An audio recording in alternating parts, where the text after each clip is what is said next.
समझना ये चाहिए कि सत्य को जानने के लिए पहले हमें नम्रता में उतरना चाहिए।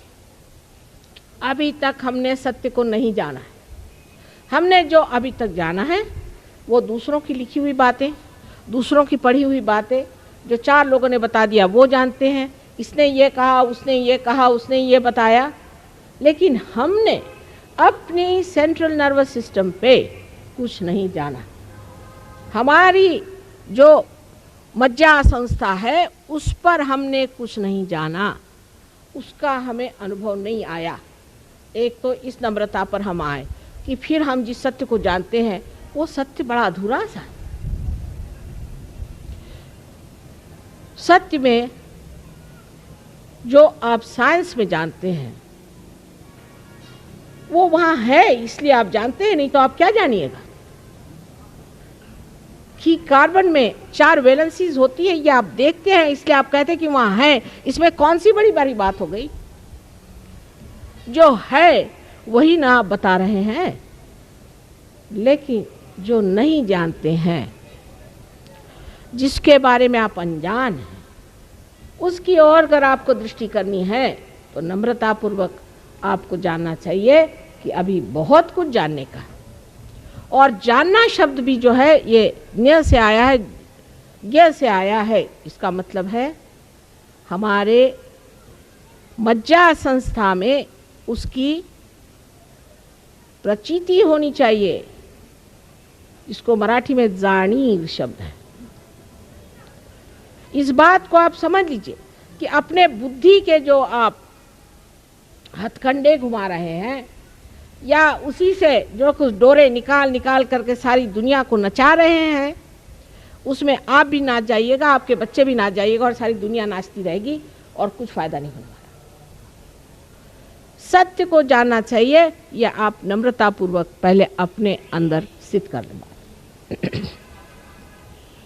आप कुछ भी हो, जब तक आप आत्म साक्षात्कारी नहीं हैं तब तक हमारी नजर में आप अनजान हैं। आत्मा का जब तक आपके अंदर प्रकाश नहीं है तब तक आपके पास वो अंतर्दृष्टि आई नहीं जिससे आप हमारे रंग को या कबीर के लाल रंग को समझ नहीं पाएंगे। मेरे लाल की लाली जित देखूं तित लाल, मैं गई देखन लाली हो गई लाल, मैं ही हो गई लाल। कौन सा लाल रंग था वो? किसकी बात कर रहे थे? ऐसे रंग रंगो रे रंग रेजो लाल लाल कर दीनी। वो लाल किसी को दिखाई देता है क्या? और कबीर दास जी को जो हमने सदुक्री भाषा और आदि कह करके उनको इतना नीचा गिरा दिया और उनके इतने गहन तत्व को हमने इस तरह से निचोड़ करके उसको खत्म कर दिया कि वो एक दलित वर्ग के कवि थे। और मुझे बहुत आश्चर्य हुआ कि लंदन में रैदास जी का और कबीर दास जी का उन्होंने वहाँ मंदिर बनाया है और इस जगह इतनी बड़ी विभूति हो गई और हमने उसे जाना नहीं। और बैठे बैठे बुद्धि से हम ये निकाल रहे हैं कि जो दर्जी बनकर के नामदेव थे, क्या वही नामदेव गुरु नानक से मिले थे? या ये निकाल रहे हैं कि जिन्होंने विवेक चूड़ामणि नाम की इतनी सुंदर तत्ववेत्ता पूर्ण, इसे कहना चाहिए, पुस्तक लिखी, ऐसे महान, ये तो बुद्धिवादियों को यही महान लगता है जिसमें वो चक्कर गिन्नी घुमाए, और उन्होंने इतनी ऐसी बात कैसी लिख दी जो सौंदर्य लहरी में है कि माँ की तुम स्तुति करो बस और कुछ करो नहीं। तो ये 2 आदमी हो सकते, एक नहीं हो सकता। ये हमारे अक्लमंद जो लोग हैं उन लोगों ने ये बातें ला के रख दी। ये सत्य को कैसे खोज सकते हैं? ये अहंकार का अन्वेषण है। अहंकार की ये झलक ही नहीं पर पूरे तरह से आक्रमण है अपनी समाज पर, जहाँ पर कि एक अहंकारी अपने दिमाग में कोई बात सोच लेता है और क्योंकि उसको लिखना पढ़ना आता है या वो बड़ा भारी प्रोफेसर है या टीचर है या बोल सकता है, भाषण दे सकता है, लोगों पे छाप डाल देता है।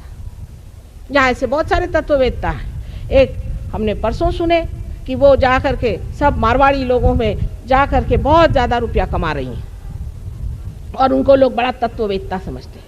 और वो गरीब लोगों से बताती हैं कि देखो भाई, गरीबी ठीक है, कोई हर्जा नहीं, ये तो पूर्व जन्म के कर्म से तुम पा रहे हो, और आप किस पूर्व जन्म के कर्म से ये कर्म कर रहे हैं, और आपका अगला जन्म क्या होगा। तो बुद्धि के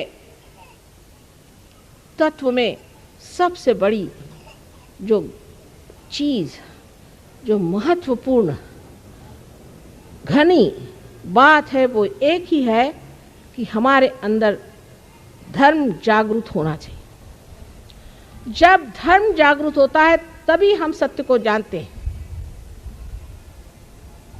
अब धर्म का मतलब हम लोग ये समझते हैं हिंदू धर्म, क्रिश्चियन धर्म, फलाने धर्म, ये वो, ये धर्म है ही नहीं। कैसे हो सकते हैं बताइए आप। जब आप हिंदू धर्म की व्याख्या करते हैं, हिंदू धर्म में तो कहा है कि सबके अंदर एक ही आत्मा का वास है। फिर आपने जातीयता कैसी बनाई। जब आपके धर्म में व्यास और वाल्मीकि जैसे लोग ब्रह्मर्षि कहलाए जाते हैं, फिर आपने जातीयता बनाई कैसे कि जन्म से ही आदमी धर्म को प्राप्त होता है। ब्रह्म को जानने वाला ही जब ब्राह्मण होता है तो आपने जातीयता बनाई कैसी।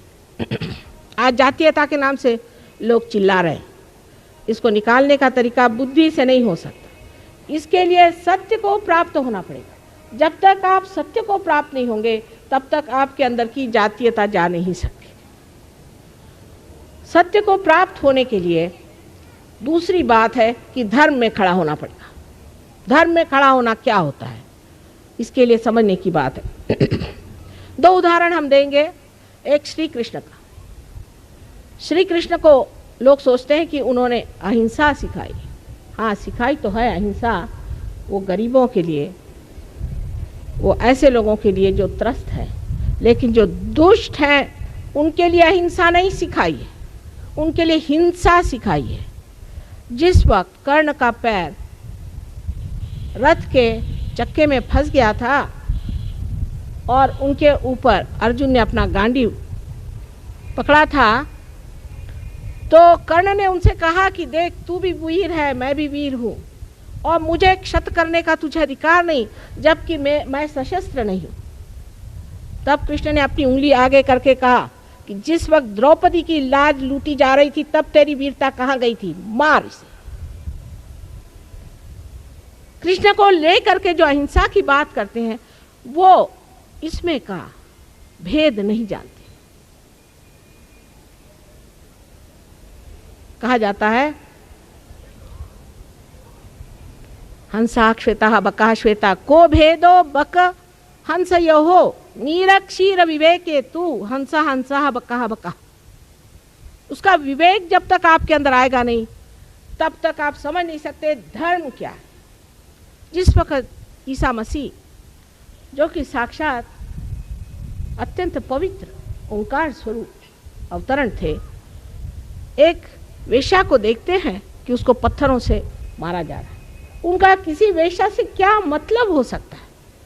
वो जा करके खड़े हो जाते हैं और कहते हैं तुम में से जिसने कुछ भी पाप नहीं किया हो वो मुझे पत्थर मारे। मुझे पत्थर मारे। और सब ने अपने पत्थर डाले, क्योंकि वो जो अधिकार सत्य का उनके अंदर था उसके आगे चलना कठिन बात है। समझने की कोशिश करिए। आज हमारे देश में व्यक्तित्व नहीं है, चरित्र नहीं है। हम लोग रो रहे हैं। चरित्रहीन, दुर्बल, निर्बल, एक तरह से गुलामी लिए हुए इस पैसे के पीछे में चाहे जो करने के लिए हम लोग तैयार हो रहे हैं। उसकी वजह यह है कि अभी हमने ये जाना नहीं धर्म क्या होता है। जब आपके पास पैसा नहीं है, ठीक है, इसलिए गरीबों का पैसा लूटने की जरूरत नहीं। और अगर आप ही खुद, जैसे मैंने कल कहा आपसे कि आप शराब पीते हैं, तंबाकू खाते हैं, सिगरेट पे सिगरेट पीते हैं, और यहाँ पर जाके स्ट्राइक करते हैं कि हमें ज़्यादा पैसा दीजिए, काहे के लिए? शराब ज़्यादा पीने के लिए। धर्म में आने का मतलब ये होता है कि एक संतुलन में रहना, एक मध्य भाग में रहना, इसको कि मॉडरेशन कहना चाहिए। जैसे इंसान हर एक चीज़ में अति पर चला जाता है, उस अति से छूटकर बीचों बीच खड़ा रहना, ये धर्म। अनेक धर्म बताए गए हैं, ये हमारे अंदर जो सद्गुरु हो गए उन्होंने बनाए हुए। स्त्री धर्म, स्त्री धर्म दो ही तरह के मैंने अपने देश में देखे, या तो आदमियों के जूते खाइए और या तो आदमियों को जूते मारिए, बीच में कोई चीज़ दिखाई नहीं देती। या तो सीता जी को एक धोबी घर से निकाल देता है, और या तो कोई ऐसी औरत या कोई आकर के सारे लोगों की नाक कटा देती है। पति धर्म, पत्नी धर्म, मातृ धर्म, पितृ धर्म, ये सारे रिश्तेदारी के धर्म हैं। राष्ट्र धर्म, विश्व धर्म, ये सब से हम परिचित हैं। अपरिचित हम नहीं, लेकिन हम अनहोनी कर जाते हैं, ऐसी बात कर देते हैं जो बिल्कुल अनहोनी है, कि हम उस धर्म को जानते हुए भी वो नहीं करते। इसलिए मैं ये कहूँगी कि ये जो हमारे प्रदेश के लोग हैं, ये उसे जानते नहीं, वो इस बात को जानते नहीं हैं, और इसलिए वो गलत काम करते हैं। तो ठीक है, अज्ञान में, हम ज्ञानी होते हुए इस बारे में जानते हुए भी हम धर्म में खड़े नहीं हो सकते। इसलिए हमारी धर्म शक्ति बड़ी कमज़ोर है, और जो आदमी धर्म में खड़ा होता है वो सबसे शक्तिशाली मनुष्य होता है।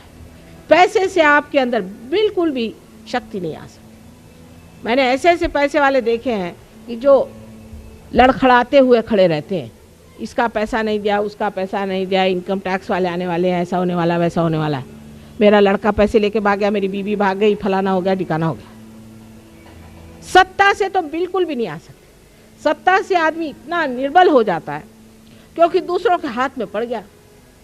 दूसरे जब तक उसे सत्ता नहीं देंगे वो लड़खड़ाता खड़ा रहता, भैया मेरे को वोट दो, मुझे वोट दो, मैं तुम्हारे पैर पड़ता हूँ, जूते तुम्हारे उठा लूंगा। किसी भी चीज से मनुष्य सबल नहीं हो सकता सिवाय आत्मा के। आत्मा ही आपको समर्थ कर सकता है, लेकिन सबसे पहले उसमें आपके अंदर धर्म स्थापना होनी चाहिए। Thank you for the watching.